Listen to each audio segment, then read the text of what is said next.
좀 달라졌습니다. 이 앵글도 달라지고 실판에도 뭔가 더 늘어났죠. 촬영이 안 되고 있는 것도 모르고 한 20분 떠들었어요. 아까 연방정부 이민에 대해서 설명을 하다가 끊어졌는데 여기 보면 진짜 많이 나갔어요. 자, 이제 아시다시피 캐나다는 연방정부와 주정부로 구성되어 있어요. 그리고 각각의 우리식으로 하면 지자체, 주정부의 권한이 연방정부 이상까지는 아니지만 만큼 강하기 때문에 실제로 주에서 주로 이사가는 것도 사실은 나라에서 나라로 이사가는 것만큼 별도의 체제로 운영이 되고 있는 주정부들이 있고, 이런 주정부들이 모여서 연방정부를 이루는데 기본적으로 시민권이나 영주권을 부여하는 권한은 연방정부에 있습니다.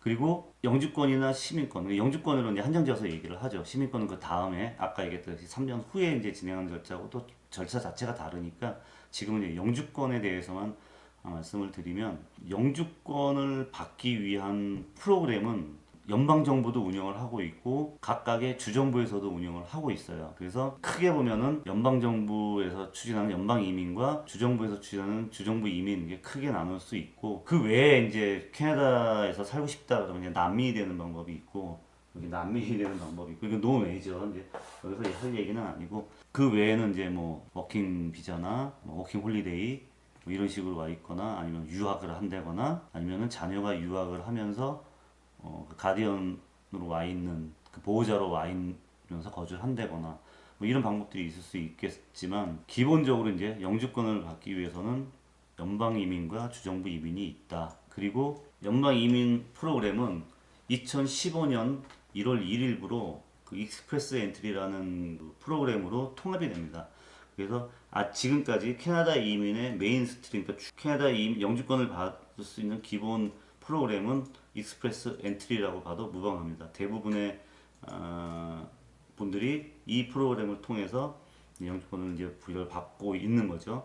그래서 익스프레스 엔트리 E라고 부르는데, 이게 2015년 1월 1일부로 시행이 됩니다.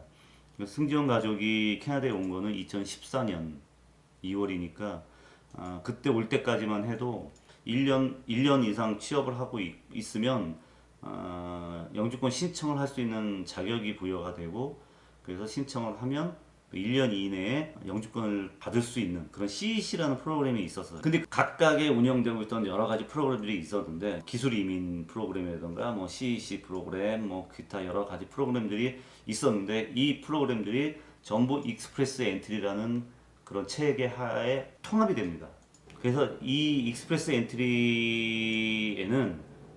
아까 말씀드렸던 우리가 알고 왔던 CEC라는 거, 흔히 이제 경험 이민이라고 얘기를 하는 CEC, 그리고 기술 이민이라고 얘기하는 부분이 사실 두 종류로 나뉘는데, 이게 뭐 FSWP, FSTP 뭐 이렇게 나뉘는데, 근데 이제 중요한 건 뭐냐면 이 익스프레스 엔트리 부분은 이제 기본적으로 점수제, 간단하게 설명을 하면 익스프레스 엔트리는 기존에 이렇게 산발적으로 각각의 진행되던 이 프로그램들을 하나로 묶어서 영주권을 부여하는데, 이 기준을 뭐로 삼냐면 점수은행 제도라고 해야 되나? 그런 식으로 해서 각각의 항목들이 있어요. 학력, 경력, 나이 뭐 이런 것들을 가지고 각각의 점수를 배분해서 나래비를 세웁니다. 1단계 이제 풀을 만들고, 2단계 여기에서 이제 랭킹을 매기고, 3단계 이 중에서 점수 순으로 잘라서 인비테이션, 그러니까 초청장을 보내면 거기에 대해서 이제 영주권이 부여가 되는, 이게 이제 익스프레스 엔트리입니다. 그런데 이 익스프레스 엔트리가 시행되면서 시비가 엇갈리게 되는 게 뭐냐면, 나이가 있는데, 나이가 기혼자일 경우 100점 만점이고 미혼자일 경우 추가 점수 10점이 얹어서 110점 만점이 되는데, 기본적으로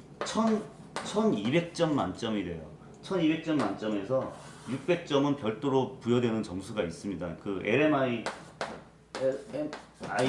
LMIA에서 말하자면 클로징 워킹 퍼밋 같은 취업 허가서 같은 거, 이제 이거를 받은 경우는 600점을 추가로 받는 거죠. 여기서 그 나머지 600점은 아까 말씀드렸던 이제 학력, 나이 이런 걸로 결정이 되는데, 이 중에 나이가 이제 100점에서 110점, 20에서 29세까지는 이제 110점이 돼요. 기혼자면 100점 만점, 미혼자면 110점이 되는데, 이때부터 5살씩, 1살씩 떨어져 나가요. 그래서 45세가 되면 빵점이 됩니다. 예를 들면 기혼자 경우로 32세면 85점으로 떨어지고 44세가 되면 5점이 돼. 그리고 45세가 되면 그 이상 빵점이 됩니다.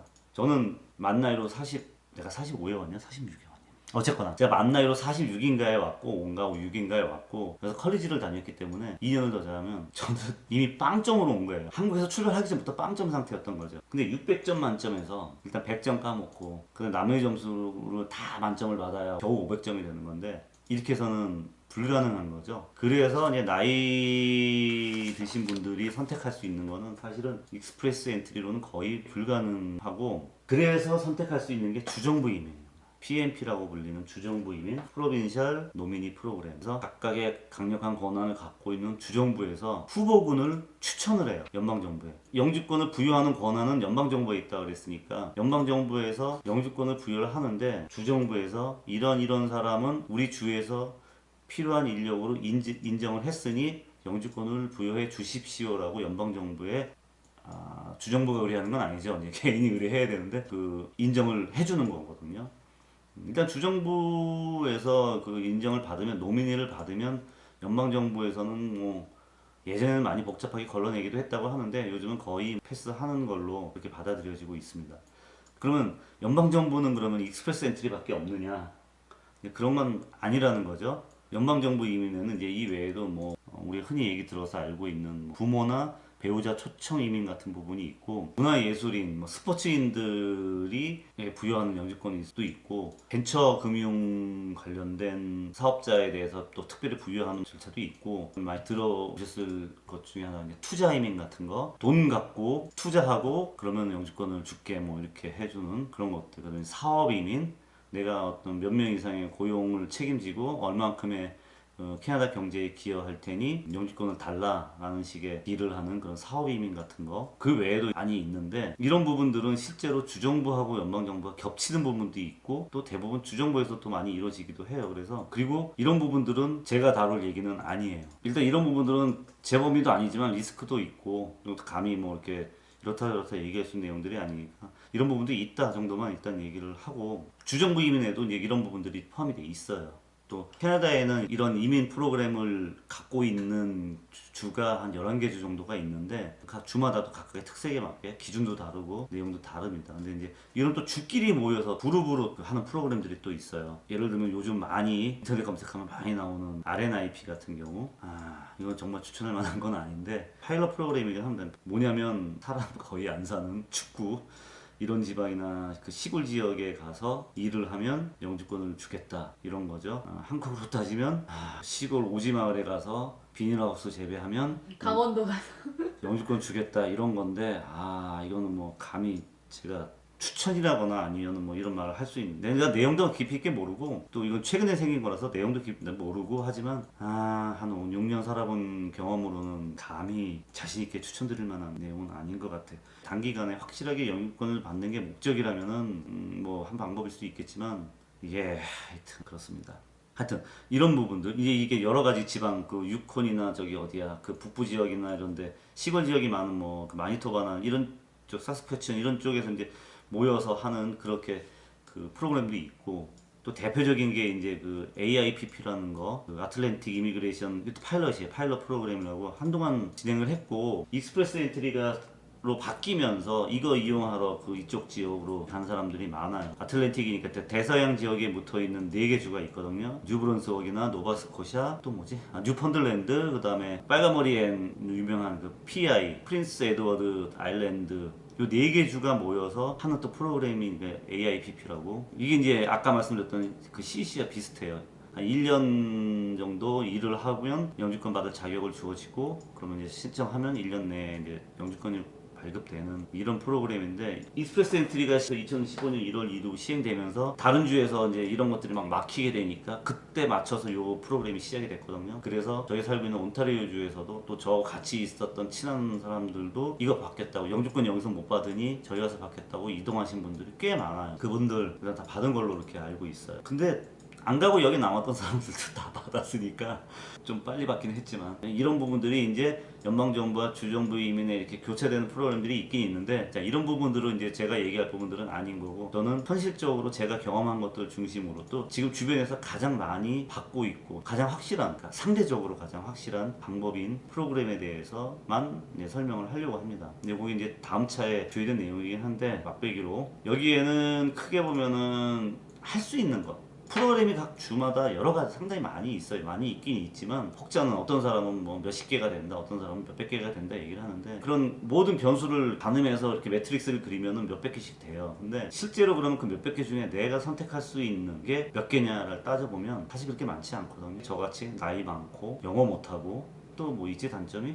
그밖에 없네. 나이 많고 영어 못하는 단점. 근데 이게 다죠. 아까 말했던 600점에서 나이 100점 까먹고 영어 점수가 150점 만점. 그래도 한국 사람들은 뭐 빵점은 아니니까 절반만 가져간다고 해도 75점, 80점 가져간다고 해도 그러면 70점 까지고 100점 까지고 170점 까지잖아요. 600점 만점에 170점이 까지면 430점이에요. 근데 가장 낮았을 때 점수가 430점이에요. 엑스프레스 N. 뭐 요 정도가 되거든. 430점, 420몇 점까지 내려간 적도 있긴 있었던 것 같은데 기본적으로 430점, 440점 이상이에요. 요즘 또 올라갔어요. 불가능하다는 얘기인 거죠. 경쟁이 안 된다는 거죠. 그래서 많은 사람들이 주정부 이민으로 전환을 하는데 주정부 이민은 여러 가지 프로그램들이 있지만 그 중에서도 일반적으로 선택할 수 있는 건 두 가지밖에 없습니다. 하나는 연방정부 이민에서 얘기했던 기술 이민 조건이나 아니면 여러 가지 좀 사양들이 다르긴 하지만 기본적으로 1년 이상 혹은 뭐 2년 요즘은 이제 많이 완화된 추세에서 1년 이상으로 가는데 뭐 1년 이상 정도 결정된 게 아니라 주마다 다르고 다 다르니까 그냥 러프하게 말씀을 드리는 거예요. 1년 이상 취직을 해서 취업을 해서 일을 하고 세금을 내고 영어가 IELTS 같은 거 기본적으로 제가 이게 5.0으로 알고 있어요.